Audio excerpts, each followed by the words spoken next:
Hi, good to see everyone. Today is Earth Day. It's April 22nd. And before I tell you about what's on our assignment for today, I want to start with the end of the week. So on Friday, it is the assembly where you are to bring your pet to the assembly. So Bo will be attending, and hopefully he'll be better behaved than he is right now. All right, Bo, you can go. Also at the assembly, we're going to be honoring Mrs. Teeple. You know, Mrs. Teeple, she works in the office with Mrs. Safine. And whenever you go visit her, she's always so friendly. Well, she's going to be honored on Friday because she is about to retire at the end of the school year. So you might not know what that means. Retire means that somebody maybe has worked for a long time. Mrs. Teeple's been at this school for a long time. Even her kids went to this Argonaut school. And she's decided that it's time for her to spend more time with her family and not come to work every day for the school year. I'm sure she'll still come to visit. Well, with thinking about Mrs. Teeple retiring, we have heard from Mrs. Van Putten that we need to send a video or make some piece of art that you can drop off at the school. And on Friday, Mrs. Van Putten is going to show that art and put a video together for Mrs. Teeple to honor her. So I started to work on a sign for us, and I'm going to add some of my flowers and other things in here, but this hopefully will appear in the video. Mrs. Wilhelm and Mrs. Calhoun and the Room 14 Kinders love you, Mrs. Teeple. And you know how when you go visit her, she always has like Disney characters that you could get your hand stamped? So that's what I was thinking of when I put those Disney characters on of Winnie the Pooh. Well, I feel like it's time for me to tell you something really special, very important for me, is that I'm going to retire too.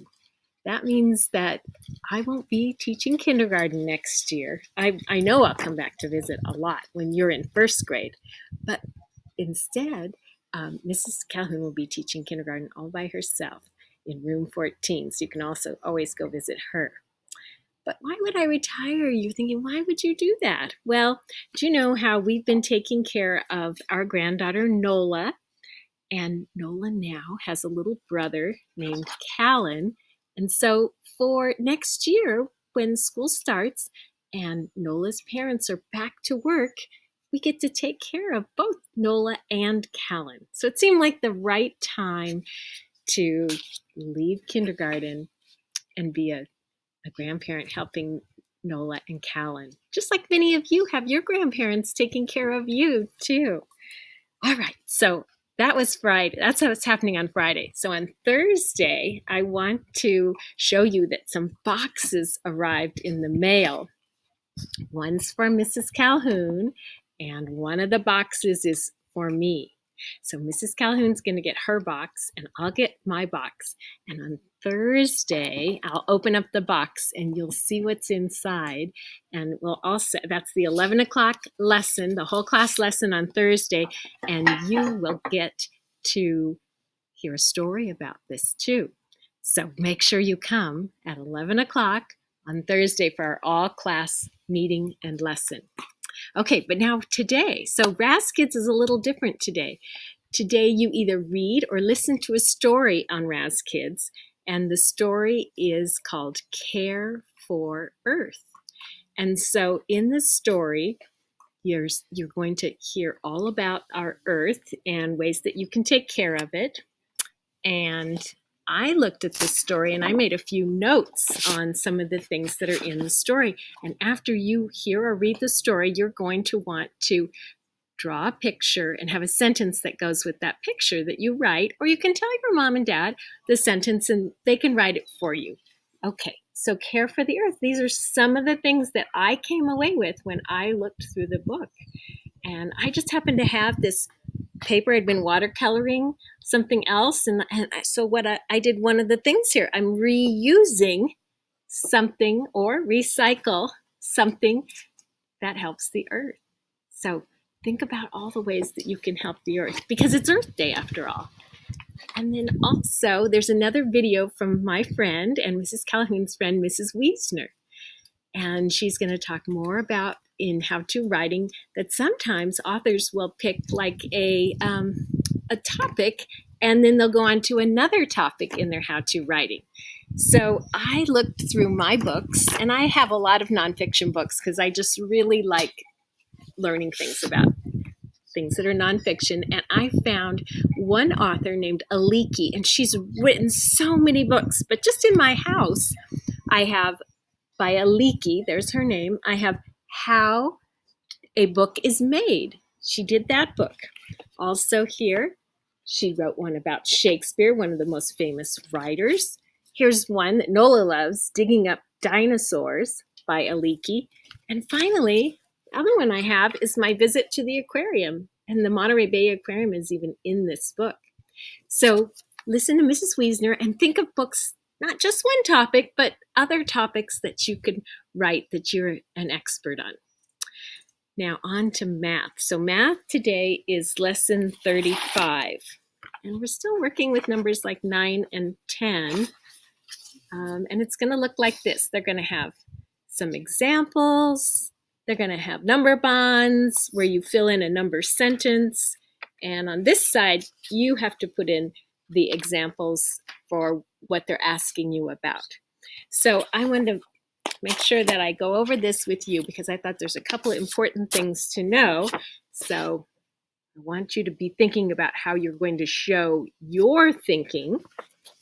And if you had cookie math and you have a sentence, a number sentence, someone told you a story, a math story, and they said there were 5 cookies and there were 4 brownies and there were, you can figure it out just by looking at it, 9 altogether.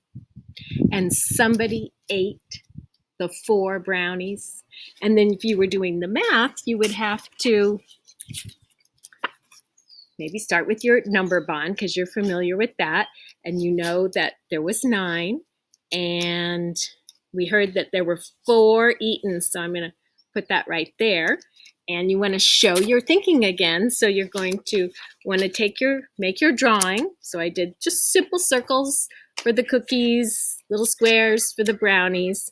And I know that 4 brownies got eaten. So either I can cross off each one, or because they're all in a line here, I'm just going to put a line right through them. I don't know if you can see that clearly on the screen, but I put a line right through them. So now I'm going to talk about how many are left after there were 9 desserts and 4 got eaten.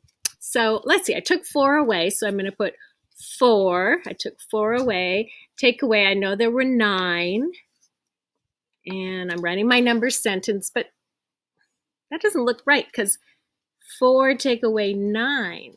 You can't take 9 things out of only 4. Oh, yeah. Okay, so here's the thing we all need to know. And this is such a big idea that I put stars around my sign. Start with the biggest number first. So when you're doing your math, you want to think about the biggest number is what's in your number bond right here. The 9, that's the whole number. So you need to start with the whole number first. So I'm going to erase and I'm going to write 9. And I took the number I take away. That's what the minus sign is, the takeaway. 9, take away 4. And then I can look up here and I know this is a group of 5, so I could count them all, but I already know that I put it in a 5 group, so I can go right to the number 5. So please remember that you always, when you're doing your number sentences, that you always have to start with the biggest number first.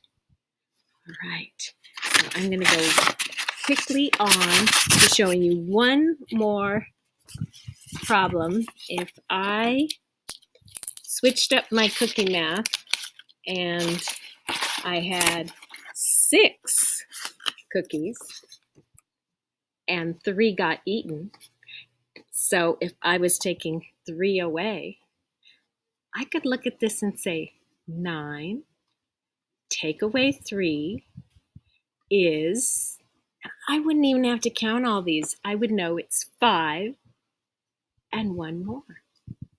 The answer would be 6. 9, take away 3 is 6. But remember, always write the biggest number first when you are doing your math equations. Crossing out the 3 brownies. I had 9 to start with. I'm putting 9. Take away 3 leaves 6. So see how the biggest number is here first. All right. And then finally, you're going to have a really fun science for Earth Day, again about the Earth. This one is How to Help the Earth by the Lorax. And I love this in Seesaw because they have a child who's reading the book. So it's really fun to listen to this child read the book. All right, my friends, there will be one more follow-up to that, which will be drawing a picture and writing a sentence or 2 sentences. Okay, you have a wonderful Earth Day, and we'll see you tomorrow. Bye-bye.